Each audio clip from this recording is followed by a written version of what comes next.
உங்கள் லைஃப்ல இருந்து உங்களுக்கு தேவையில்லாத ராங் பீப்புள் இல்லை டாக்ஸிக் பீப்புளை தூக்கி போடலன்னா உங்கள் லைஃப்க்கு தேவையான ரைட் பீப்புளை சந்திக்க முடியாமல் போயிடும்.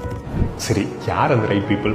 ரைட் பீப்புளுங்கிறவங்க நீங்கள் எப்படி இருக்கீங்களோ அப்படியே அக்செப்ட் பண்ணிப்பாங்க. நீங்கள் க்ரோ ஆகிறதுக்கு சப்போர்ட்டும் பண்ணுவாங்க, கூட சேர்ந்து அவங்களும் க்ரோ ஆக முயற்சி பண்ணுவாங்க. அண்ட் அதே மாதிரி ஒரு சில ரிலேஷன்ஷிப்ஸ் உங்களை தூக்கி விடுவாங்க, இன்னும் ஒரு சில ரிலேஷன்ஷிப்ஸ் உங்களை தூக்கி விடுற மாதிரி தள்ளியும் விடுவாங்க. ஸோ உங்களை மேலே தூக்கி ஒரு ரிலேஷன்ஷிப்பை டைட்டாக பிடிச்சிக்கிட்டு உங்களுக்கு கீழே தள்ளி விடணும்னு நினைக்கிறவங்க கிட்ட இருந்து கொஞ்சம் தூரமாகவே இருங்க. உங்களுக்கு தேவையில்லாத விஷயங்களை இழுத்து பிடிச்சிட்டு இருந்தீங்கன்னா அது உங்களுக்கு தேவையான எல்லாத்தையும் உங்ககிட்ட வரவிடாமல் பண்ணிடும்.